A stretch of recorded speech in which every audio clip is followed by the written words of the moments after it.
اور یزیدیت سے ہر ایک لمحے جو لڑا ہے وہ حسین، مشکلوں کے سامنے جو کھڑا ہے وہ حسین، یزیدیت سے ہر ایک لمحے جو لڑا ہے وہ حسین۔ ارے جس کا اکبر ہے محمد، جس کا اصغر ہے علی، جس کا اکبر ہے محمد، جس کا اصغر ہے علی، کبریا سے پوچھنا کتنا بڑا ہے وہ حسین۔ سلیمان علی ہو کنارے حین علی۔ اعوذ باللہ السمیع العلیم من الشیطان اللعین الرجیم، بسم اللہ الرحمن الرحیم، الحمد للہ المعروف من غیر رؤیت والخالق من غیر رویت، الذي لم يزل قائما دائما إذ لا سماء ذات أبراج ولا ليل داج ولا بحر ساج ولا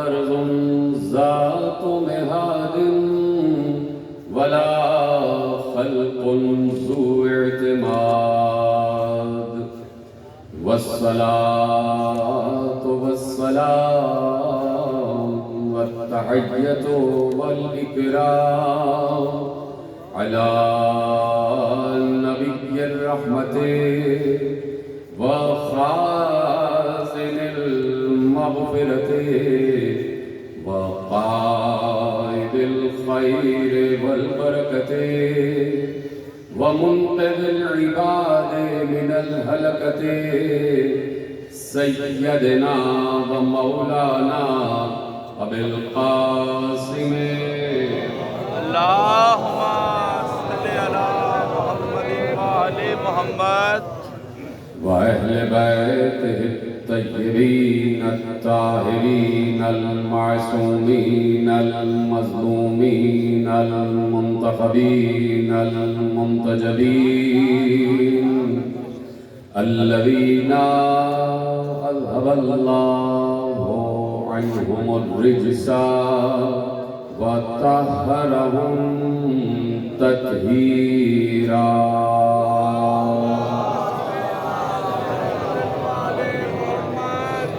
أما بعد فقد قال الله سبحانه وتعالى في محكم كتابه المجيد وفرقانه الحميد وقوله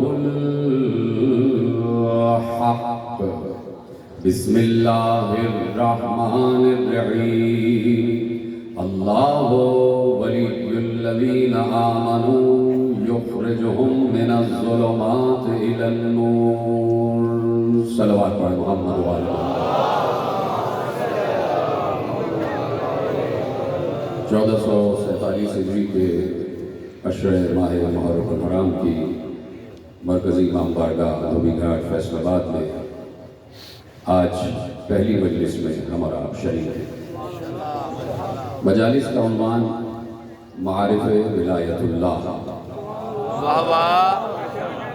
اور اسی عنوان پر انشاءاللہ ہم اور آپ باتیں کرتے رہیں گے۔ اور یہ جو معارف ولایت اللہ ہیں، اللہ کی ولایت کی معرفت، یہ اس وقت تک نہیں ہو سکتی جب تک اللہ کے بنائے ہوئے ولیوں کو نہ پہچان جائے۔ یہ ہماری تقریر کا عنوان ہے اور یہی مضمون رہے گا انشاءاللہ۔ اور یہ جو اس وقت ہم مجلس اعزا کے فرش پر بیٹھے ہوئے ہیں، تو میں کسی منزل پر عرض کر رہا تھا اور آپ کے حوالے یہ بات آج ضروری ہے کہ کروں کہ اللہ قادر مطلق ہے، اللہ ہر شے پر قدرت رکھتا ہے۔ اس نے ایک موقع پر یہ بھی دکھا دیا کہ وہ کس طریقے سے اس پوری کائنات کو رزق تقسیم کر رہا ہے۔ کسی نبی کو رزق تقسیم کر کے دکھایا کہ میں ایسے رزق تقسیم کرتا ہوں، کسی نبی کو تخلیق کر کے بتایا کہ میں ایسے خلق کرتا ہوں، کسی نبی کو مردے زندہ کر کے بتایا کہ میں ایسے مردے زندہ کرتا ہوں۔ اسی طریقے سے اللہ نے اپنی قدرت کے مظاہر مختلف طریقوں سے، مختلف زاویوں سے، مختلف انبیاء کو، مختلف رسولوں کو، مختلف اولیاء کو دکھایا۔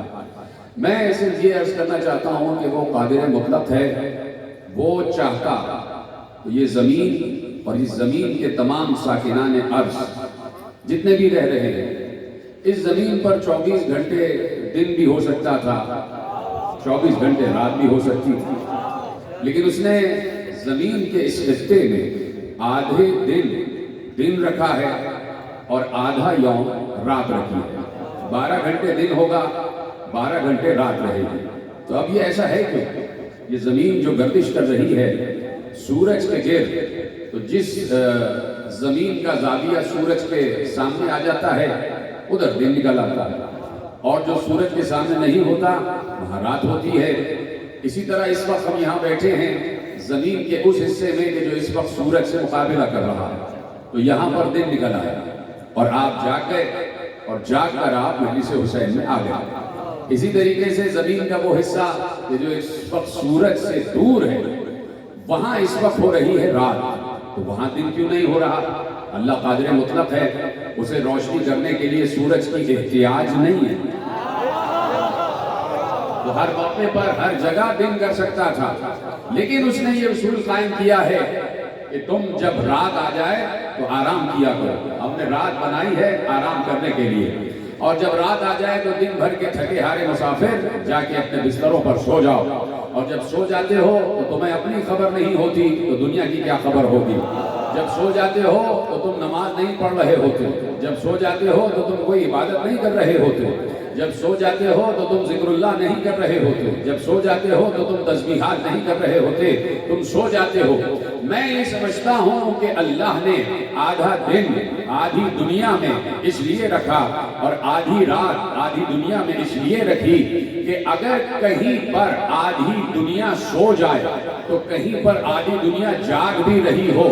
وجہ یہ ہے کہ وہ نہیں چاہتا کہ اس روئے عرش پر کوئی لمحہ بھی ایسا ہو کہ جس لمحے میں انسان ذکر حسین سے غافل ہو جائے۔ اگر آدھی دنیا سو رہی ہے تو آدھی دنیا جاگ رہی ہے۔ اس وقت ہم جاگ کر ذکر حسین کر رہے ہیں، اس وقت مغربی حصوں میں رات ہو چکی ہے، وہ سو چکے ہیں، لیکن دنیا میں ذکر حسین جاری اور ساری، اور اسی ذکر حسین کی بدولت ذکر اللہ اور اللہ کی تسبیحات ہو رہی ہیں۔ مجھے بتایا جائے کہ میں مسلسل یہ جملہ عرض کرتا ہوں کہ یہ ذکر حسین سوائے ذکر اللہ کے ہے کیا؟ یعنی آپ نے جملہ محفوظ کیا ہے کہ نہیں؟ یہ ذکر حسین ذکر اللہ ہے۔ مجھے بتائے عالم اسلام کہ اسی منبر عزا سے توحید بھی بیان کی جاتی ہے، اسی منبر عزا سے رسالت و نبوت بھی بیان کی جاتی ہے، اسی منبر عزا سے امامت بھی بیان کی جاتی ہے، اسی منبر عزا سے قیامت بھی بیان کی جاتی ہے، اسی منبر عزا سے اللہ کے صفات بھی بیان کیے جاتے ہیں، اسی منبر عزا سے اللہ کے تمام تر ذات کی بات بھی کی جاتی ہے۔ تو یہی پر تو ہم آ کر یہ کہنے میں حق بجانب ہو جاتے ہیں کہ جہاں حسین ہے وہیں اللہ ہے، جہاں پر ذکر حسین ہے وہیں ذکر اللہ ہے، وہیں ذکر اللہ ہے۔ نہیں تو ہم یہ بات بھی کہنے میں حق بجانب ہیں کہ دونوں طرف اللہ کا نام لیا جا رہا تھا۔ سن 61 ہجری میں دونوں طرف اللہ کا نام لیا جا رہا تھا۔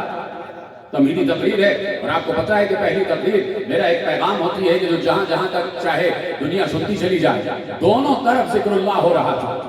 دونوں طرف والے اللہ کو مان رہے تھے، دونوں طرف والے اللہ کو مان رہے تھے. وہاں پر بھی اذانیں ہو رہی تھی، یہاں پر بھی اذانیں ہو رہی تھی. بہت سی گفتگو سنی ہے آپ نے اس منظر پر، لیکن ایک جملہ میرا لے جائیے کہ اس طرف بھی اذانیں تھی، اس طرف بھی اذان، اس طرف بھی نماز، اس طرف بھی نماز، اس طرف بھی جہاد کے شوقین، واہ واہ واہ واہ، کیا اور بات، اس طرف حکم جہاد دینے والے کا نواسا. کیا بات، توجہ فرمائی آپ نے، یعنی اس طرف بھی حاجی، اس طرف بھی حاجی، ہر چیز ہو رہی ہے. نمازیں پڑھی جا رہی ہیں، ذکر اللہ ہو رہا ہے، وہاں بھی تسبیحات ہو رہی ہیں. وہاں پر بھی کچھ ایسے لوگ تھے کہ جن کے ماتھوں پر سجدوں کا داغ تھا.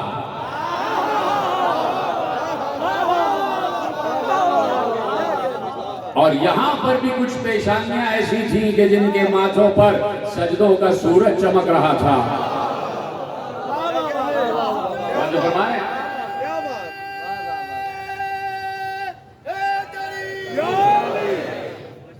یہاں پر بھی سجدہ گزار، وہاں پر بھی سجدہ گزار، سب کچھ وہی تھا. وہاں کوئی یہودی نہیں آ گئے تھے. سن 61 ہجری میں حسین کے مقابلے پر یہودی نہیں تھے، اور عیسائی تو کبھی آیا ہی نہیں مقابلے.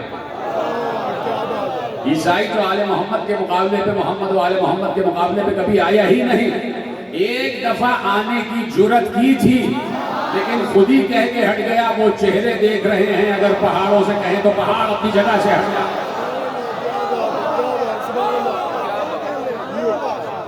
یہودی ہمیشہ سے مسلمانوں کا مخالف رہا، رسول کا مخالف رہا. جا کے پڑھیے کہ جہاں لکھا ہوا ہے کہ رسول کی آمد سے پہلے ہی یہودی چونکہ اپنی کتابوں میں پڑھ چکے تھے نشانیاں پیغمبر آخر کی، تو رسول کی آمد سے پہلے ہی انہوں نے وہ انتظامات کیے ہوئے تھے کہ رسالت آپ اس دنیا میں نہ آ سکے، اور اگر آ جائیں تو ہمیں معلوم ہو جائے، اور جب معلوم ہو جائے تو ہم ان کو شہید کر دیں، اس دنیا سے ہٹا دیں. اس لیے کہ جب وہ آنے والا آئے گا تو یہودیت کا نام و نشان مٹ جائے گا. یعنی یہودیت کو اصل خطرہ محمدیت سے ہے. لیکن یہ سمجھے اس بات کو، یہودیت کو اصل خطرہ محمدیت سے ہے، اسے کسی اور سے خطرہ نہیں ہے، اسے یزیدیت سے خطرہ نہیں ہے، اسے حسینیت سے خطرہ ہے. اسے یزیدیت سے خطرہ نہیں ہے، اسے حسینیت سے خطرہ ہے، اسے محمدیت سے خطرہ ہے. تو وہ ہمیشہ پیغمبر آخر کے مقابلے پر آیا. تو اب جو حسین کے مقابلے پر آئے وہ بھی یہودی نہیں تھے، وہ بھی عیسائی نہیں تھے، وہ کوئی بتوں کو نہیں پوج رہے تھے. علیحدہ بات ہے کہ اجازت ہے بسم اللہ. ایک آیت آپ کے حوالے کرنا چاہتا ہوں. اس منزل پر یہ آیت پڑھ دینا بالکل برمحل ہوگا کہ وہاں پر بت پرست نہیں تھے. حسین کے سامنے بتوں کو پوجنے والے نہیں تھے، انہوں نے کوئی نیا بت نہیں بنا لیا تھا. قرآن میں سورہ طٰہٰ میں آواز ہے اور جناب موسیٰ کو مخاطب کر کے اللہ کہہ رہا ہے، اور بڑے تحمل سے میں آیت پڑھ رہا ہوں، اگر بات آپ تک پہنچ جائے تو مجھے بتا دیجیے، نہیں تو میں رکوں گا نہیں.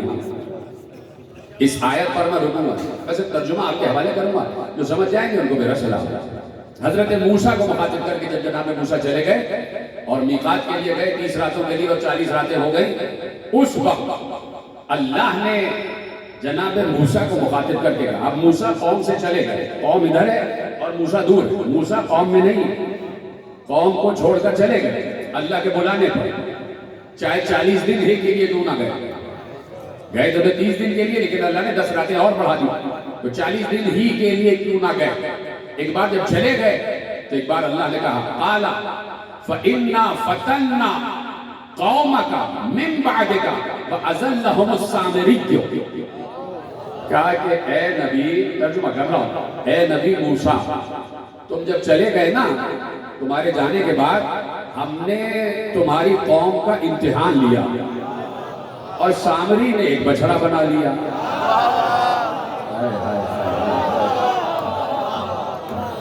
سامری نے بچڑا بنا لیا تو ہم نے اس کے ذریعے سے تمہاری قوم کا امتحان لیا کہ بچڑے کو مانو گے یا نبی کو مانو گے، یا نبی جسے چھوڑ جائے اسے مانو گے.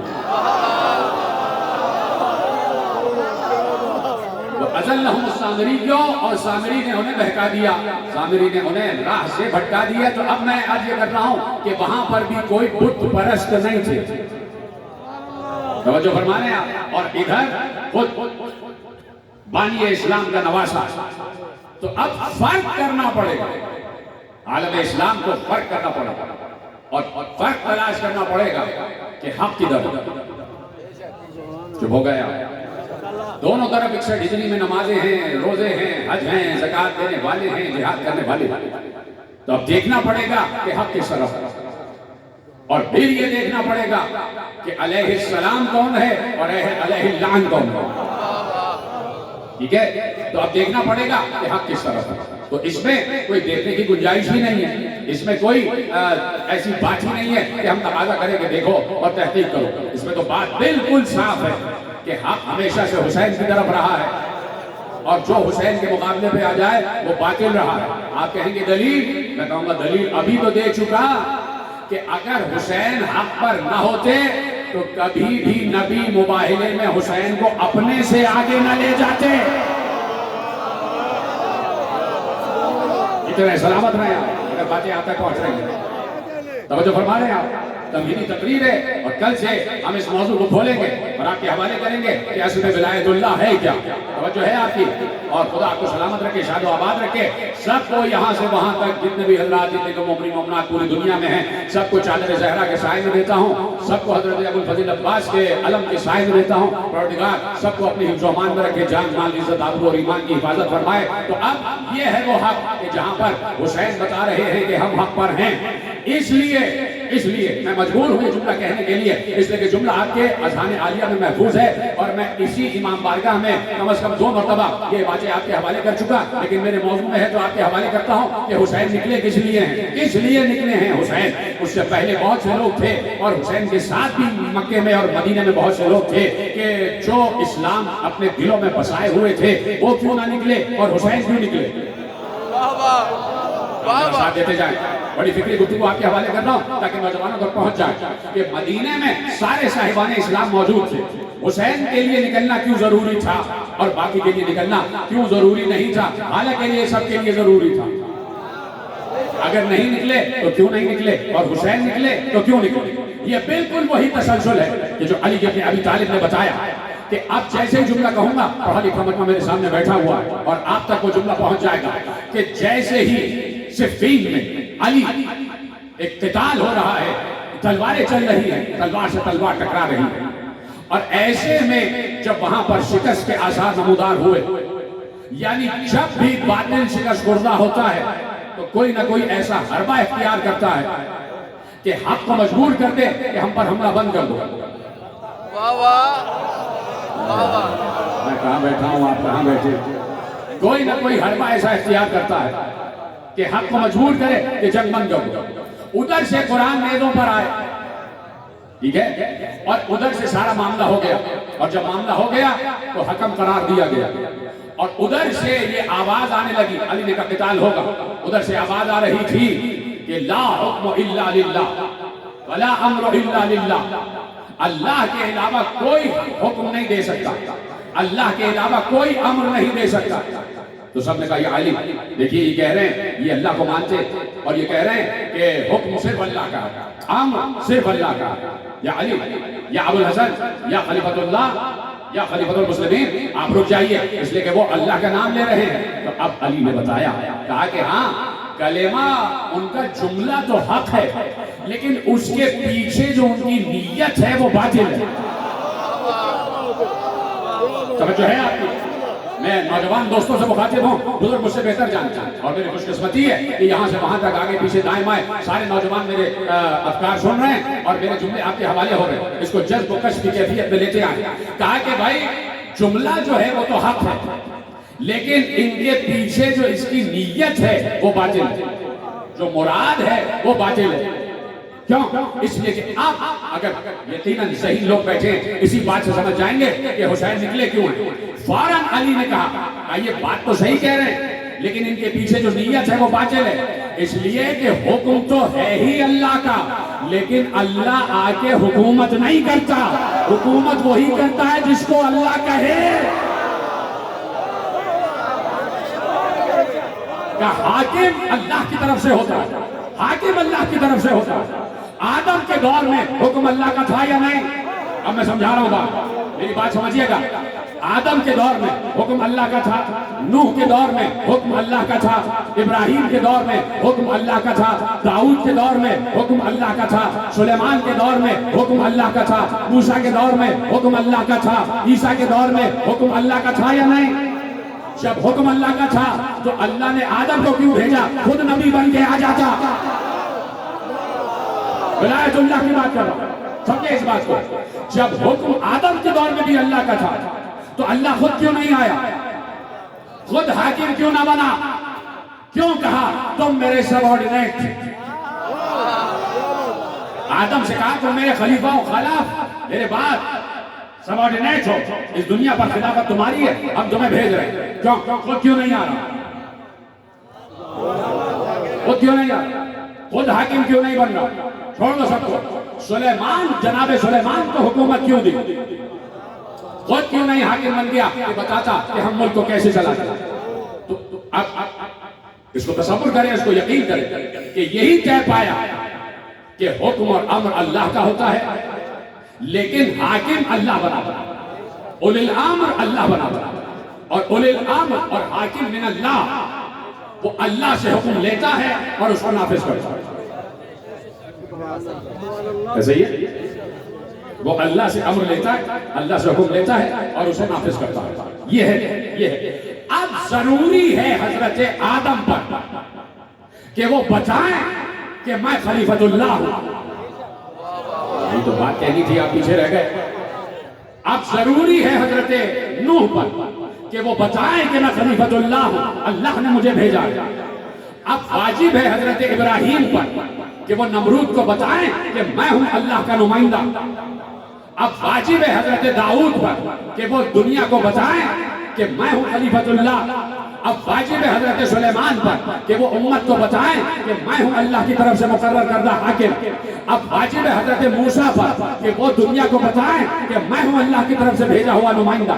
اب واجب ہے حضرت عیسیٰ پر کہ وہ دنیا کو بتائیں کہ میں ہی اللہ کی طرف سے بھیجا ہوا نمائندہ ہوں۔ اب واجب ہے مصطفیٰ پر کہ وہ دنیا کو بتائیں کہ میں ہی اللہ کی طرف سے حجت ہوں۔ تو مجھے بتاؤ، یہ بات بھی طے شدہ ہے کہ قیامت تک یہ دنیا حجت خدا سے خالی نہیں رہے گی۔ تو علی یہی بتا رہے تھے کہ آدم سے مصطفیٰ تک جب ہر نمائندے پر یہ بات واجب تھی کہ وہ بتائے کہ میں ہوں خلافت کا حقدار، میں ہوں حاکمیت کا حقدار، اور میری طرف سے یہ حکم چلے گا اور میں ہی اللہ کی طرف سے مقرر کردہ نمائندہ ہوں۔ تو علی نے یہی کہا کہ آدم سے مصطفیٰ تک جب کوئی خاموش نہ رہا تو میں کیسے خاموش ہو رہا ہوں؟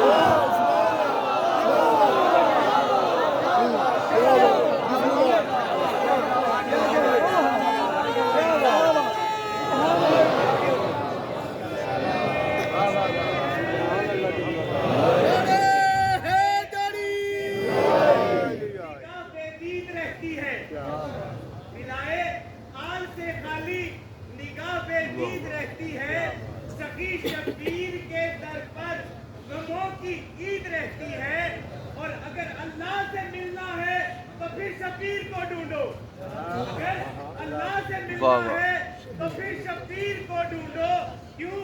جہاں شبیر رہتے ہیں وہی توحید رہتی ہے۔ واہ واہ، کیا بات تو جو ہے تو علی بھی یہ کہہ رہے ہیں کہ مجھے یہ بتانا ہے کہ حاکمیت میری ہے، حاکمیت میری ہے، حکم اللہ کا ہے، حاکم میں۔ یہ علی اس لیے نہیں چاہ رہے تھے کہ خدا نہ خواستہ علی کو کوئی تم اور حرص تھی خلافت کی، یا حاکمیت کی تما و حرص یا لالچ تھی کہ مجھے حکومت مل جائے۔ نہیں، وہ حکومت لے کے کیا کرے گا کہ جس کو لوگ خدا بنانے پہ تیار تھے اور اس نے خدا بننے سے انکار کر دیا۔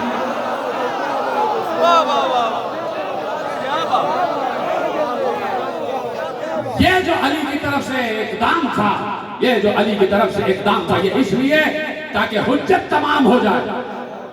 سمجھے اس بات کو؟ تاکہ حجت تمام ہو جائے، کل کو کوئی یہ نہ کہے کہ ہمیں اگر اللہ کا نمائندہ بتاتا تو ہم اس کے ساتھ ہو جاتے، ہمیں کوئی اللہ کا نمائندہ بتاتا تو ہم اس کے ساتھ ہو جاتے۔ تو اب اس لیے حسین نکلے. تو سمجھ گئے تو میرا سلام ہے. اس لیے حسین نکلے تاکہ بتائیں کہ حاکمیت ہماری. اللہ نے ہمیں حاکم چنا, اللہ نے ہمیں اپنا نمائندہ چنا ہے. ہم اللہ کی طرف سے منصوص ہیں, ہم اللہ کی طرف سے مخصوص ہیں. اس لیے حسین نے اقدام کیا. اور جب پہنچے ہیں تو اب وہ مباہلے کا منظر سامنے ہے. وہ مباہلے کا منظر سامنے ہے. ادھر حسین ہے اور ادھر اگر حسین ہے تو اکیلے حسین نہیں ہے. حسین منیت رسول کی منزل پر ہیں. کہاں بیٹھے ہیں؟ ادھر حسین اکیلے نہیں ہے, ادھر حسین و منی وانا من الحسین ہے. یعنی حسین اگر کہیں پر بھی آ جائے. کوئی ہے میرا ساتھ دینے والا؟ سلامت رہے آپ جیسے سن رہے ہیں صبح کے اس وقت. یعنی حسین و منی وانا من الحسین کی حدیث بتا رہی ہے کہ اگر حسین کہیں پر بھی آ جائیں تو حسین نہ سمجھنا محمد آ گئے ہیں. منیت کی منزل پر. تو ادھر تنہا حسین نہیں تھے, ادھر پورا لشکر مباہلہ تھا. یعنی حسین کی شکل میں محمد بھی تھے, علی بھی تھے, بنت رسول بھی تھی, حسن بھی تھے. اور میرے عزیزوں ادھر تو مسئلہ یہ ہوا کہ صرف 5, بھائی مباہلے میں صرف 5 تھے کہ جو سچے تھے. ادھر تو حسین چھانٹ کے 72 لے کے آ گئے.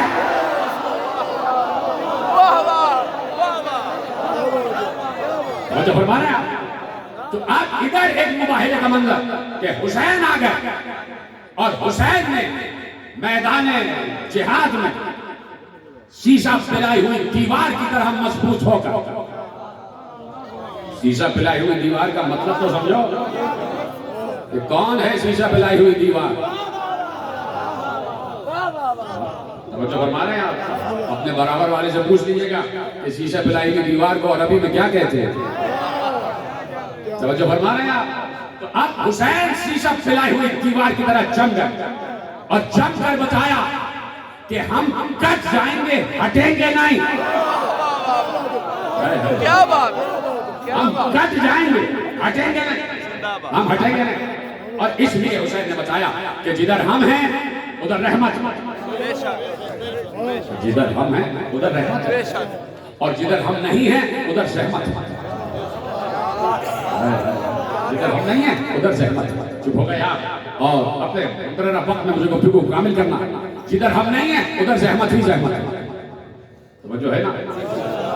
یہ رحمت کا لفظ آیا کہاں سے؟ یہ کیا بندوں کا بنایا ہوا ہے؟ ایک درود بھیجتے ہیں نا آپ, اس درود کے مطلب میں کیا لکھا جاتا ہے؟ اللہم صلی علی محمد و آل محمد. پروردگار درود بھیج محمد و آل محمد پر. تو درود کا لفظ آ گیا. تو درود کا مطلب کیا ہے؟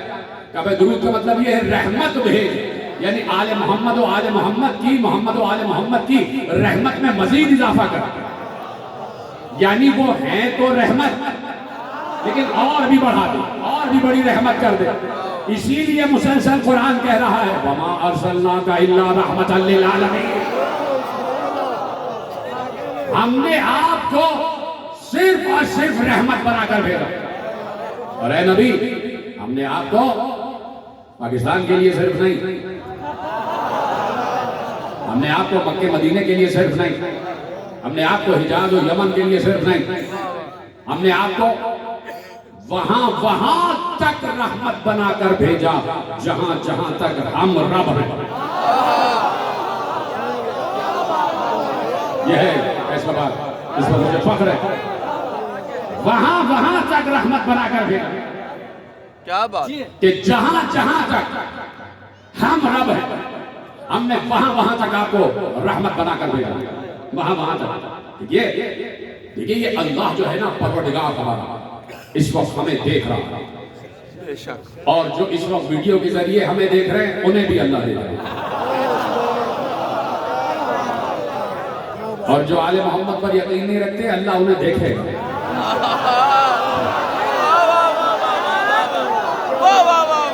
کیا بات ہے, کیا بات, زندہ باد.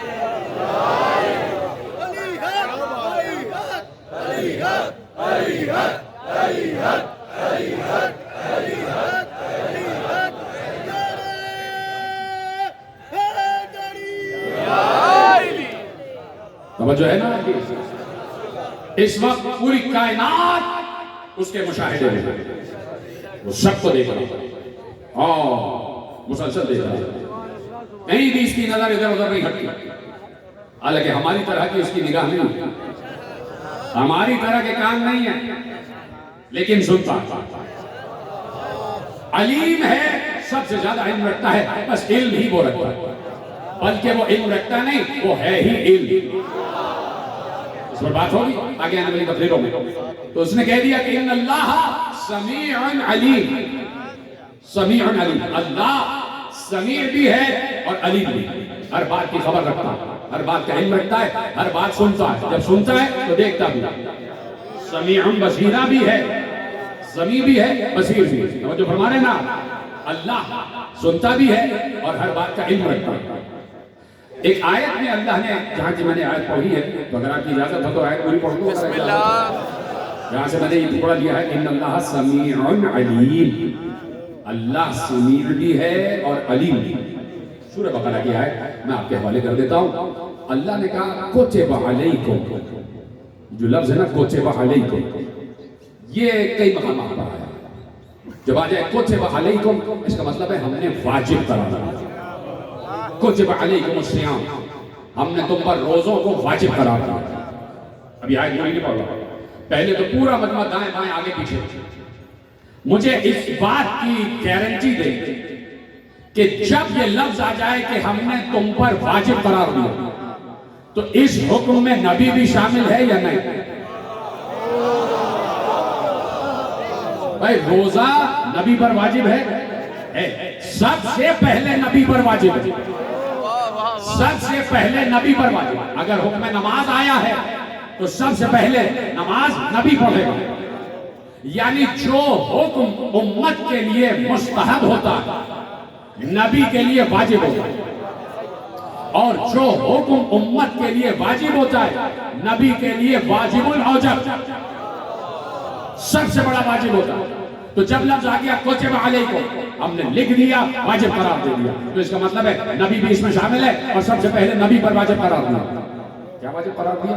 کتب علیکم اذا حضر الیکم الموت ان ترک خیرا الوصیہ للوالدین والاقربین بالمعروف حقا علی المتقین۔ اجازت سے یہ ترجمہ کروں؟ دیکھیے محنت کی ہے میں نے پہلے آپ نے اقرار کیا ہے کہ نبی پر ہر حکم پر عمل کرنا واجب ہے۔ اگر ذہین ہیں اشارہ سمجھیں گے تو میں ترجمہ کروں، اگر ذہانت ہے فراست ہے اور ترجمہ صرف اشارے سے سمجھ جائیں گے تو ترجمہ کرتا ہوں اپنے نوجوان دوستوں کے لیے۔ اللہ نے کہا اے نبی ہم نے آپ پر واجب قرار دے دیا، پوری امت سے کہا ہم نے سب پر واجب قرار دے دیا کہ جس کی موت کا وقت آ جائے وہ اپنے ورثے کے بارے میں وصیت کر کے جائے، اپنے والدین کے لیے، اپنے اقربا کے لیے۔ یہ سلامت رہے آپ،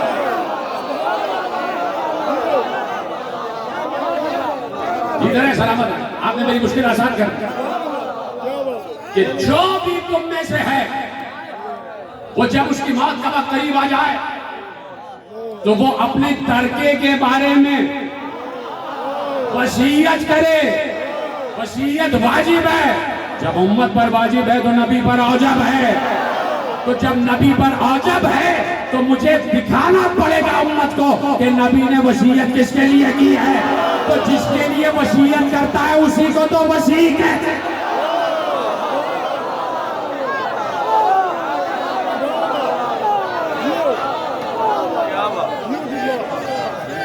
لبیک یا حسین، لبیک یا حسین، لبیک یا حسین، لبیک یا حسین، لبیک یا حسین، یا علی۔ توجہ فرمائیے، کیا بات، اس کی اگلی آیت اس سے بھی زیادہ حساس۔ اس سے بھی زیادہ حساس. ابھی تو کہہ دیا نا کہ ہم نے واجب قرار دیا ہے کہ اپنے ترکے کے بارے میں وصیت کر کے جاؤ. اس کے لیے امت کے لیے نہیں, اپنے والدین کے لیے اور اپنے اقربا کے لیے. اقربائین اپنے اقربا کے لیے. اقربا جمع, اقربائین جمع, اور جب جمع کا واحد ہوگا تو قربا. جب جمع کا واحد ہوگا تو قربا. یہی تو 1400 برس سے کہہ رہے ہیں کہ جیسے ہی وہ باغ یہودیوں نے نبی کو دیا تو فوراً اللہ نے کہا وَآتِ ذِی الْقُرْبَى حَقَّهُ, اپنے قربا کو دے دو. کیا بات. توجہ فرمائیے آپ نے, توجہ فرمانی نا آپ نے. اب اس کے بعد کیا ہے, فَمَنْ بَدَّلَهُ, اللہ اکبر, فَمَنْ بَدَّلَهُ, اور جس نے اس حکم کو بدلا, من بعد ما سمعه, جبکہ وہ اس کو سن چکا ہو, فَإِنَّمَا اسْمُهُ عَلَى الَّذِينَ يُبَدِّلُونَهُ. ہاں, پھر اس حکم کی تبدیلی کا گناہ اسی کی گردن پر آئے گا جس نے حکم بدلا. اللہ اکبر. اب اللہ کہتا ہے ان اللہ سمیع علیم. اب سمجھے کہاں پہ اللہ نے کہا ہے میں سنتا بھی ہوں اور سب مجھے علم ہے کہ کون کیا کر رہا ہے, کون کیا کر رہا ہے. توجہ فرما رہے ہیں آپ. تو اللہ سمیع بھی ہے اور اللہ بصیر بھی اور اللہ علیم بھی. اور جب علیم کی بات آئی تو اللہ کہتا ہے بِكُلِّ شَيْءٍ عَلِيمٍ. اللہ ہر شے کا علم رکھتا ہے, ہر شے کا علم رکھتا ہے. جو تم چھوڑ رہے ہو اس کا بھی علم, جو تم لے کے جا رہے ہو اس کا بھی علم, جو تمہارے پاس ہے اس کا بھی علم. ہر علم اللہ کے پاس ہے. تو اللہ کہتا ہے کہ دیکھو ہمارے تمام اوامر, ہمارے تمام احکامات پر عمل کرتے ہو. تمہیں پھر عزت تلاش کرنے کی ضرورت نہیں ہے, عزت تمہیں ڈھونڈتی بھی آ جائے.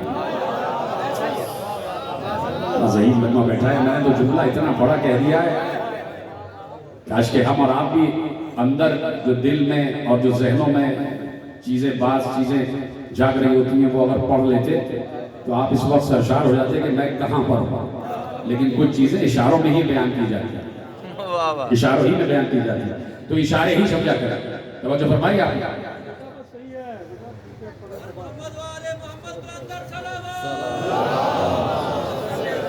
توجہ فرمائیے آپ, بیٹھ جائیں کہ بھائی کچھ چیزیں اشاروں ہی سے سمجھی جاتی ہیں. توجہ فرما رہے ہیں, میری طرف رہیے گا. تو اب اللہ یہ کہتا ہے کہ تم ہمارے ہر امر پر عمل کرو, ہر امر پر عمل کرو, ہر حکم پر عمل کرو. تو عزت تمہارے پیچھے ہے, تمہیں عزت تلاش کرنے کی ضرورت ہے. ادھر جاؤ, ادھر جاؤ, عزت کیسے ملے گی, کیسے ملے گی. قارون بن جاتے, قارون بن جاتے, عزت ملے گی. اچھا نہیں مل رہی, دولت جمع کرتے ہیں عزت نہیں مل رہی, مال جمع کرتے ہیں عزت نہیں مل رہی. یعنی انسان نیچے جاؤ, اس کو ہٹاؤ, نیچے جاؤ.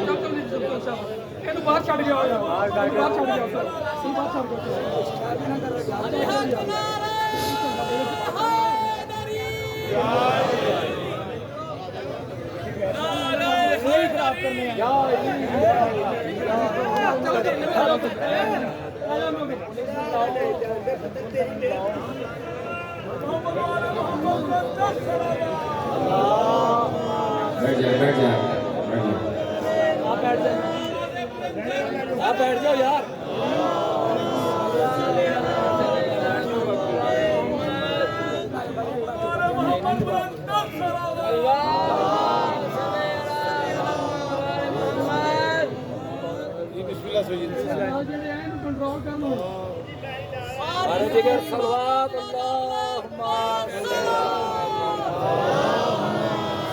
دل کے باغ سے بلند درود پڑھے محمد علیہ وسلم. توجہ ہے میری جانب, بسم اللہ. مجھے دیکھ کر میں صرف یہ بات سمجھانا چاہ رہا ہوں کہ اللہ کا امر کیا ہے, اللہ کا حکم کیا ہے.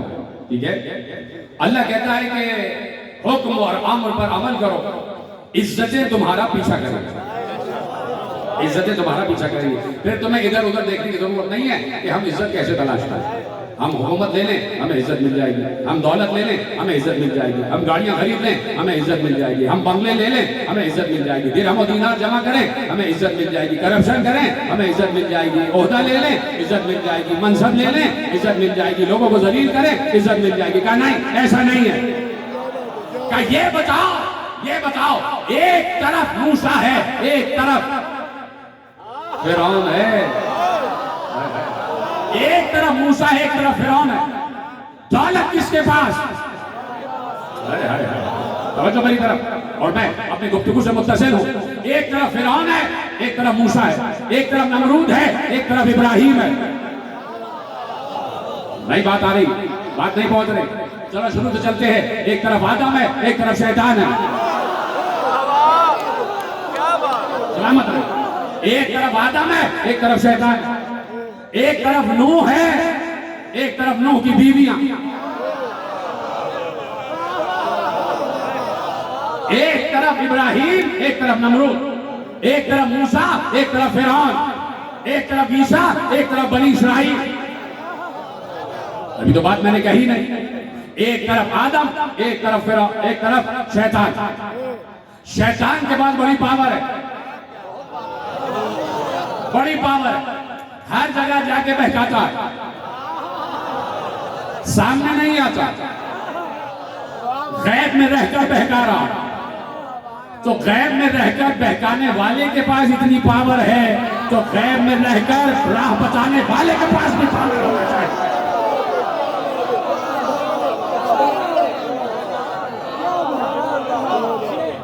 یہ سارا علم اللہ نے اسے دیا، اختیار دے دیا تجھے. جتنا بہکا سکتا ہے بہکا لے. لوگوں کے نطفوں میں شامل ہو جا، لوگوں کے خون میں شامل ہو جا، صراط مستقیم پر بیٹھ جا، دائیں بائیں آگے پیچھے سب جگہ سے بہکاتا رہے، وسوسے ڈالتا رہے. ٹھیک ہے، یہ سب اللہ نے اس کو اجازت دے دی، اذن دے دیا. اسی کے حکم سے، اسی کے اذن سے آج وہ پاور لیے ہوئے. تو غیب میں رہ کر راہ بتانے والے کے پاس بھی وہی پاور ہے. اس طرح وہ بہکاتا ہے، اسی طرح یہ راہ بتاتا ہے. آدم اور شیطان، نوح اور قوم نوح، ابراہیم اور نمرود، موسیٰ، فرعون، عیسیٰ، بنی اسرائیل. تو اب آدم کے پاس علم، شیطان کے پاس بہکانے کی پاور. عزت کس کے پاس؟ صاحب عزت کون؟ تو معیار کیا ہے کہ آدم پر سلام، شیطان پر لعنت. کہاں بیٹھے ہیں آپ؟ یعنی جو صاحب عزت ہوتا ہے اس پر سلام ہوتا ہے، وہ علیہ السلام ہوتا ہے. اور جو صاحب عزت نہیں ہوتا وہ علیہ اللعن ہوتا ہے. تو اب آدم علیہ السلام، شیطان علیہ اللعن. شیطان کے پاس عزت نہیں ہے، کوئی شیطان کی عزت نہیں کرتا. حد تو یہ ہے کہ حاجی بھی جا کے پتھر مارتے ہیں. اب مجھے نہیں پتا ہوا کتنے شیطان ہیں.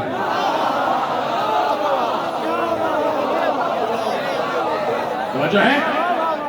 تو حاجی بھی پتھر مارتے ہیں. یعنی حاجی جن کے سارے گناہ معاف ہو چکے ہوتے ہیں وہ بھی شیطان کو ذلیل سمجھتے ہیں. تو جب حاجی کسی کو ذلیل سمجھے تو وہ صاحب ذلت ہی ہوگا نا. تو شیطان صاحب ذلت، آدم صاحب عزت، نوح صاحب عزت، قوم نوح صاحب ذلت. حضرت ابراہیم کے پاس عزت، نمرود کے پاس دولت. تو نمرود دولت مند ہوتے ہوئے بھی صاحب عزت نہیں ہے، اور ابراہیم غریب ہوتے ہوئے صاحب عزت.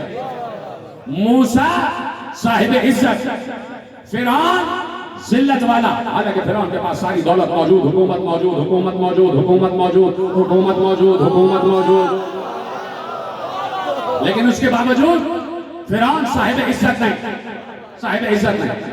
اسی طرح عیسیٰ صاحب عزت، بنی اسرائیل صاحب ذلت.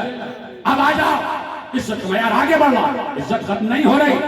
اس لیے کہ آدم سے لے کے عیسیٰ تک اللہ نے یہ اعلان نہیں کیا تھا، لیکن جب مصطفیٰ کی بات آئی تو اللہ نے اعلان کیا وَلِلَّهِ الْعِزَّةُ وَلِرَسُولِهِ وَلِلْمُؤْمِنِينَ. ولکن المنافقین لا یعلمون. آگے سنو، عزت اللہ کے لیے ہے یا اللہ کے لیے ہے یا مصطفیٰ کے لیے؟ جتنے سلامت رہے ہیں. بات بالکل تقریر آخری مرحلے میں داخل ہو گئے. یا تو عزت اللہ کے لیے ہے یا اس کے رسول کے لیے. تیسرے کے لیے بھی، اور وہ تیسرے ہیں مومنین. وَلِلَّهِ الْعِزَّةُ وَلِرَسُولِهِ وَلِلْمُؤْمِنِينَ وَلَكِنَّ الْمُنَافِقِينَ لَا يَعْلَمُونَ. کہا کہ عزت اللہ کے لیے ہے، اس کے رسول کے لیے ہے اور مومنین کے لیے. عزت اللہ کے لیے، اس کے رسول کے لیے اور مومنین کے لیے. ابھی روکتا ہوں، ابھی آگے بڑھوں گا، اس آیت کو یہی پر روکتا ہوں، پلٹوں گا واپس. عزت رسول کے لیے تو مصطفیٰ صاحب عزت. اب تم مجھے بتاؤ مصطفیٰ کے مقابلے پہ کون کون آیا؟ ابو جہل ذلت والا، ابو لہب ذلت والا، اور جتنے پیغمبر کے سامنے آ گئے سب کے سب صاحب ذلت. حالانکہ پیغمبر کے سامنے جو آئے سب بڑے مال و دولت والے تھے، درہم و دینار والے تھے درہم و دینار والے تھے، صاحب مال و دولت. لیکن عزت جناب مصطفیٰ کے پاس، عزت مصطفیٰ کے پاس، عزت مصطفیٰ کے پاس، ذلت ابو جہل کے پاس. چلو اب دوبارہ تو چلتا ہوں. عزت آدم کے پاس، ذلت شیطان کے پاس. عزت نوح کے پاس، ذلت قوم نوح کے پاس. عزت ابراہیم کے پاس، ذلت نمرود کے پاس. عزت موسیٰ کے پاس، ذلت فرعون کے پاس. عزت عیسیٰ کے پاس، ذلت بنی اسرائیل کے پاس. عزت مصطفیٰ کے پاس، ذلت ابو جہل کے پاس. عزت علی کے پاس، ذلت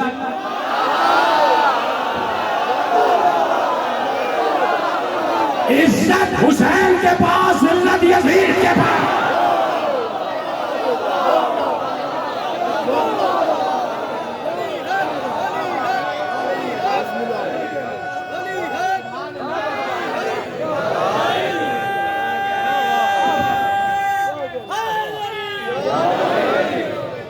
توجہ فرمائیے.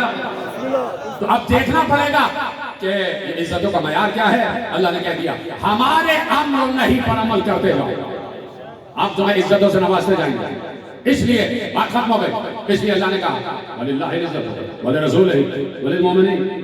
عزت اللہ کے لیے ہے، اس کے رسول کے لیے ہے اور مومنین کے لیے. مومنین کے لیے. اب کل یہی سے بات آگے بڑھائیں گے کہ یہ مومنین ہیں کون؟ کون مومنین ہیں جن کے لیے اللہ کہہ رہا ہے کہ ہماری دی ہوئی عزت، ہم نے ان کو عزتیں عطا کی. تو جہاں پر اللہ کی دی ہوئی عزتیں ہوتی ہیں وہاں پر کبھی بھی غلبہ ختم نہیں ہوتا. غلبہ ختم نہیں ہوتا، غلبہ انہی کا رہتا ہے. اسی لیے اللہ نے کہا کہ اذکرونی فاذکرکم. تم ہمارا ذکر کرو ہم تمہارا ذکر کریں گے، تم ہمارا ذکر کرو ہم تمہارا ذکر کریں گے. تو ہم صبح ذکر کرتے ہیں، ظہرین میں ذکر کرتے ہیں، مغربین میں ذکر کرتے ہیں، اور بیچ میں بالکل فاصلہ ہے، ختم ہو گئی بات اور ادھر سے ادھر اپنے کاموں میں لگے ہوئے. لیکن وہ چاہتا ہے کہ مسلسل ذکر مسلسل ذکر ہو. اور ذکر بھی ایسا کہ آنکھیں بھی ذکر کر رہی ہیں، کان بھی ذکر کر رہے ہیں، ذہن بھی ذکر کر رہا ہو، دل بھی ذکر کر رہا ہو. ایسا ذکر کہ مسلسل تسلسل کے ساتھ ذکر ہو، تسلسل کے ساتھ ذکر ہو. یعنی دل میں محبت آ جائے، یہی ذکر ہے. کان سے سنو، یہی ذکر ہے. آنکھوں کو استعمال کرتے ہوئے جائیں ذکر میں پہنچ جاؤ، یہی ذکر ہے. تو تسلسل ذکر اللہ چاہتا ہے مسلسل ذکر ہو جائے، مسلسل ذکر ہو جائے. پیغمبر تشریف فرمائیں اور ام المؤمنین حضرت عائشہ رضی اللہ تعالی عنہ تشریف فرمائیں، اور ایسے میں حسین بن علی آ گیا، نواسے کو سینے سے لگا کر رونے لگے. تو ام المؤمنین نے ارشاد فرمایا یا رسول اللہ گریے کا سبب کیا؟ کہا یہ میرا بیٹا 3 دن کا بھوکا پیاسا کربلا کی تپتی ہوئی ریت پر مارا جائے گا، اور اللہ نے مجھ سے کہا جو اس کے قبر کی زیارت کرے اس کو 1 حج مقبولہ کا ثواب، وہ حج جو میرے ساتھ کیا ہوا. ام المؤمنین متحیر ہو گئے، یا رسول اللہ 1 حج کا ثواب جو آپ کے ساتھ کیا ہوا؟ رسول اللہ نے کہا عائشہ 1 نہیں بلکہ 2 حج کا ثواب. ام المؤمنین پھر متحیر ہوئی، 2 حج کا ثواب؟ کہا نہیں ہے ہمارا 3 حج کا ثواب. یعنی متحیر ہوتی جا رہی ہیں اور پیغمبر حج کا ثواب بڑھاتے جا رہے ہیں، یہاں تک کہ 90 حج کی بات آ رہی ہے. جو قبر حسین کی زیارت کو جائے گا اس کا ثواب 90 حج مقبولہ، صرف حج نہیں، وہ حج جو اللہ کی بارگاہ میں مقبول ہو چکا ہو، اور وہ جو میرے ساتھ حج کیا ہو اس کا ثواب ملے گا۔ حدیث محفوظ ہو گئی، ام المومنین نے حدیث محفوظ کروائی، حدیث محفوظ کروائی۔ زمانہ آگے بڑھا، علامہ حلی نے یہ حدیث سنی، پڑھی، بڑے محقق گزرے، پڑھ کر متحیر ہو گئے، ایسا کیسے ہو سکتا ہے؟ کہا کس سے پوچھیں؟ تو ذہن میں آیا وہی جو اللہ کی طرف سے صاحب عزت ہے، وہی جو اللہ کی طرف سے ولایت لیے ہوئے، اس سے پوچھیں، لیکن وہ تو غیبت میں ہے، کیسے رابطہ کرے؟ تو کہا کہ مسجد سہلا میں 40 شب جمعہ جو عبادت کرے گا اور جو نماز پڑھے گا امام اعظم سے ملاقات کے لیے، 40 میں شب جمعہ اس سے ملاقات ہو جائے گا۔ 40 شب جمعہ علامہ حلی نے مسجد سہلا میں نمازیں پڑھی، عبادتیں کی۔ 40 کی شب آ گئی، 40ویں شب بھی عبادت کر لی، اعمال انجام دیے، ملاقات نہیں، باہر نکلے، چلنے لگے، اپنے گھر کی طرف جا رہے تھے کہ راستے میں ایک بزرگ سے ملاقات ہوئی، برابر سے چلنے لگے۔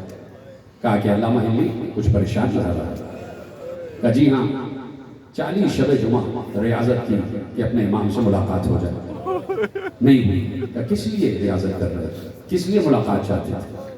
کہا کہ ایک سوال ذہن میں تھا، ان سے پوچھنا تھا۔ کہا کیا سوال تھا؟ سوال یہ تھا کہ حسین کی قبر کی زیارت کا 90 حج مقبولہ کا ثواب یہ کیسے ہو سکتا ہے؟ کہا کہ علامہ حلی تصور کرو کہ ایک بادشاہ ہے کہ جس کے پاس پوری مملکت کا اختیار ہے، وہ چلا اپنی فوج کے ساتھ شکار کیا، جنگل میں آیا، ایک ہرن اسے نظر آیا، ہرن کے پیچھے شکار کے لیے چلا، ہرن تیز دوڑتا گیا، یہ بادشاہ بھی تیز دوڑتا گیا، لشکر اس کا پیچھے رہ گیا، بادشاہ بہت آگے نکل گیا، یہاں تک کہ بادشاہ تنہا رہ گیا۔ جب دیکھا تو ہرن کہیں غائب ہو چکا، اب یہ چاروں طرف دیکھ رہا، کہیں کوئی لشکری نظر نہیں آ رہا، اس کو پیاس آ گیا، بھوک لگی، اس نے تلاش کیا کہیں پانی مل جائے، تو دور ایک جھونپڑی نظر آئی، جھونپڑی قریب پہنچا تو ایک بڑھیا جھونپڑی میں بیٹھی ہوئی تھی۔ اس نے بڑھیا سے کہا مجھے پیاس لگی ہے، پانی پلاؤ، بہت شدید پیاسا ہوں، میرا دم نکل رہا ہے۔ بڑھیا نے کہا پانی تو نہیں ہے، میرے پاس ایک بکری ہے، اس بکری سے دودھ نکال کے تمہیں دیتی ہوں۔ اس نے بکری سے دودھ نکالا، ایک جامع شیر اس بادشاہ کو دیا، بادشاہ نے وہ جامع شیر پی لیا، کہا مجھے بھوک لگ رہی ہے، کہا میرے پاس کچھ نہیں ہے، یہ ایک بکری ہے تمہارے لیے ذبح کر دیتی ہوں۔ اس کا سارا مال و متاع ایک بکری تھی، اس نے وہ ذبح کی اور بادشاہ کو کھلا دیا۔ اس کی پوری دولت صرف ایک بکری تھی، اس نے وہ بادشاہ کو کھلا دی، اس بادشاہ پر قربان کر دیا۔ کہا حلی یہ بتاؤ کہ اب بادشاہ پر اس کے بدلے میں کیا واجب ہے؟ حلی نے کہا بادشاہ پر واجب ہے کہ جیسے اس عورت نے اپنی کل کائنات بادشاہ کو دے دی، ویسے ہی بادشاہ بھی اپنی کل حکومت بڑھیا کو دے دی۔ اور یہی بات تو میں سمجھا رہا ہوں کہ حسین نے اپنی کل کائنات اللہ کی راہ میں لٹا دی، کل کائنات اللہ کی راہ میں لٹا دی۔ تو اب اللہ حسین کو بدلے میں جو دے وہ اس کا اختیار ہے، وہ اس کی عطا ہے۔ میرے عزیزو، یہ آنسو گریہ محض نہیں ہے، آگے پہلی محرم آ گئی، پہلا دن آ گیا، سال کا پہلا دن، اور اس لیے حسین ابن علی کے ذکر سے یہ دن شروع ہو رہا ہے، یہ سال شروع ہو رہا ہے کہ حسین نے سفر کیا ہے تو اللہ کے لیے کیا ہے، حسین نے سفر کیا ہے تو اللہ کے اوامر و نواہی کو آگے بڑھانے کے لیے کیا ہے۔ حسین نے اس بات کی پرواہ نہیں کی کہ اگر گھر لٹتا ہے تو لٹ جائے، لٹ جائے، جان جاتی ہے تو چلی جائے، یا اللہ تیرا نام رہ جائے، تیرا ذکر رہ جائے، تیرا تذکرہ رہ جائے۔ تو آج مجھے بتائیے کہ ہم ذکر حسین کے حوالے سے ذکر اللہ ہی تو کر رہے ہیں، تو میرا دل کہتا ہے جب ہم 1400 برس بعد یہاں بیٹھ کے ذکر اللہ کر رہے ہیں تو جب حسین ہوں گے، تو حسین جب چلے ہوں گے، بیٹھے ہوں گے، کہیں رکے ہوں گے، ہر وقت ذکر اللہ، ہر وقت اللہ کا ذکر۔ تو نکلے ہیں تو بس میرے عزیزوں صرف ہائے کہہ دینا ہے، ہائے کہتے رہنا، سینے پہ ہاتھ اگر ہو سکے تو مارتے رہنا۔ میں کوئی زبردستی رلانے کا عادی نہیں ہوں، میں تو یہ دیکھتا ہوں کس کے دل میں کربلا بسی ہوئی ہے، کس کے دل میں قبر حسین ہے، کس کے دل میں تربت حسین ہے، میں تو صرف یہ دیکھتا ہوں۔ ضروری نہیں ہے کہ آپ کو زبردستی رلایا جائے، آپ بنے ہی رونے کے لیے، آپ بنے ہی رونے کے لیے۔ زہرا نے صرف ایک ہی تو تمنا کی تھی کہ پاپا میرے بیٹے کو روئے گا کون، بیٹے پر گریہ کون کرے گا؟ تو کہہ دیا تھا اللہ ایک قوم کو خلق کرے گا، جو قوم حسین پر اور ان کی آل پر گریا کرے وہی قوم گریا کن یہاں بیٹھی ہے. اور آپ کو یہ بات سمجھ میں آتا ہے کہ اگر دل میں حسین ہے تو اگر دل کے دروازے پر ایسے ایسے دستک دو گے تو کربلا کا دروازہ کھل جائے گا, شہر کربلا میں داخلہ مل جائے گا. بیٹھے بیٹھے ہی زیارت کر لو, یہاں بیٹھے ہو تو سمجھ جاؤ کربلا پہنچ گئے. اپنے ذہنوں کو کربلا کی طرف منتقل کرو میرے عزیزو. حسین 28 رجب کو کوئی خوشی خوشی نہیں نکلے ہیں, اس لیے کہ حسین کو مدینہ بڑا محبوب تھا. کیوں؟ اس لیے کہ حسین کے محبوب نانا وہاں رہتے تھے. حسین کے نانا کی قبر تھی, روز حسین آتے تھے اپنے نانا کی قبر پر سلام کے لیے آتے تھے. نماز پڑھنے کے بعد نانا کی قبر پر سلام کرتے. تو یہ کیسے ہو سکتا ہے کہ آج 28 رجب کو رخصت ہو رہے ہیں تو نانا کو سلام نہ کریں؟ حسین چلے, نانا کو الوداع کہا. لکھا یہ ہے کہ اتنا روئے کہ غش آ گیا. حسین کی آنکھیں بند ہو گئیں. حسین غش کھا کر وہیں گر پڑے. خواب میں دیکھا رسول اللہ حسین کو لپٹائے ہوئے ہیں اور کہہ رہے ہیں حسین وعدہ نبھانے کا وقت آ گیا. حسین جس چیز کا وعدہ تھا اس کو نبھانے کا وقت آ گیا. حسین نے کہا نانا میں بھی انتظار میں ہوں اور مجھے وعدہ یاد ہے. آنکھ کھلی, گھر آ گئے. جیسے ہی گھر آئے تو بہن نے کہا بھیا نانا کی قبر سے رخصت ہو لیے, اب ذرا اماں کی قبر کو آخری سلام, ماں کی قبر کو آخری سلام. حسین نے کہا زینب ذرا رات ہو جائے, شب کے پردے میں تمہیں لے کر چلیں گے. حسین کو کتنا خیال ہے زینب کے پردے پہ, کتنا خیال ہے زینب کے پردے پہ. جو اس جملے کو سمجھ گئے انہوں نے ہائے کیا ہے, انہوں نے ہائے کہا ہے. اتنا خیال ہے زینب کے پردے پہ. چلے بہن کو لے کر چلے, بہنوں کو لے کر چلے, جوانان بنی ہاشم کے جھرمٹ میں چلے. اور آگے آگے عباس کیسے لے جا رہے ہیں؟ حجاب پردہ کرو, علی کی بیٹی آ رہی ہے, حسین کی بہن آ رہی ہے, میری آقا زادی آ رہی ہے. مجال ہے کسی کی کہ کوئی باہر رہ جائے کہ جب عباس کہہ رہے ہو, شکل علی, ہم صورت علی کہہ رہا ہو علی کے لہجے میں کہ میری بہن آ رہی ہے, میری آقا زادی آ رہی ہے. پردے دکانوں کے گر گئے, چراغ بجھ گئے. بیوی چلی, بیویاں چلی, حسین کے جلوں میں چلی. جیسے ہی زینب کی نگاہ اپنی اماں کی قبر پر پڑی. کسی بیٹی سے پوچھنا, خدا سب بیٹیوں کے سروں پر ماں کا سایہ سلامت رکھے, لیکن کسی کی ماں بچھڑ گئی ہو, چلی گئی ہو, اور وہ بیٹی جب ماں کی قبر پر پہنچتی ہے تو بیٹی اسے قبر نہیں سمجھتی, بیٹی سمجھتی ہے کہ ماں بیٹھی ہوئی. زینب نے اپنے کو قبر زہرا پر گرایا, لپٹا لیا قبر کو, اور ایک بار رخسارہ قبر زہرا پر رکھ کر کہا اماں زینب کا آخری سلام, اماں زینب کا آخری سلام. اماں اب میں کل سے تمہاری قبر پر چراغ جلانے نہ آ سکوں گی, اس لیے کہ اماں تم نے مجھ سے 3 جمادی الثانی کو وعدہ لیا تھا کہ زینب مجھ سے وعدہ کرو جہاں حسین جائیں گے وہاں جاؤ گی. اماں آج وعدہ نبھا رہی ہوں, کل میرا ماں جایا مدینہ چھوڑ رہا ہے. اماں کل میں حسین کے ساتھ مدینے سے رخصت ہو جاؤں گی, اور اماں میں وعدہ کرتی ہوں کہ اگر موقع ملا تو واپس آؤں گی, پھر تمہاری قبر پر چراغ جلاؤں گی اور روداد سفر بیان کروں گی.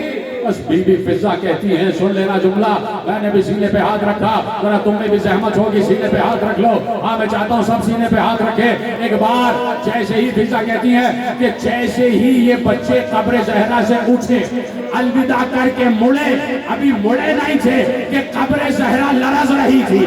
آواز آئی اے میرے بچوں اپنے کو تنہا نہ سمجھنا, جہاں جہاں تم جاؤ گے یہ اجڑی ہوئی ماں, یہ اجڑی ہوئی ماں ساتھ جائے گی, یہ اجڑی ہوئی ماں پیچھے پیچھے جائے گی. بس آخری جملہ سن لینا میرے عزیزوں, تیاری ہو رہی ہے, تیاری ہو رہی ہے. 28 رجب آ گئی. کہا علی اکبر, عباس اور محمد, قاسم سامان سفر تیار کرو. سامان سفر تیار ہو گیا, اونٹ تیار ہو گئے, سامان بار ہو گیا, مشکیزیں بار ہو گئے, تنازیں بار ہو گئیں, سارا سامان سفر بار ہو گیا. اور ایک بار اب ناطے لائے گئے, اب ہماریاں لائی گئی. مجھے نہیں پتا رو گے یا چپ رہو گے, مجھے اس سے کوئی غرض نہیں ہے, اس لیے کہ میں کہتا ہوں کہ میں اپنے لیے مصائب پڑھ رہا ہوں اور کچھ ارواح یہاں آئی ہوئی ہیں ان کے لیے مصائب پڑھ رہا ہوں. بس ان تک یہ جملے پہنچ جائیں. اگر تم بھی شامل ہونا چاہو تو ہو جاؤ, اگر تمہاری آواز بھی ملائکہ کی آواز میں مل جائے تو تمہاری یہ خوش قسمتی ہوگی. ایک بار ہماریاں آنے لگی. ہاں ہماریوں پر پردے پڑے ہوئے تھے,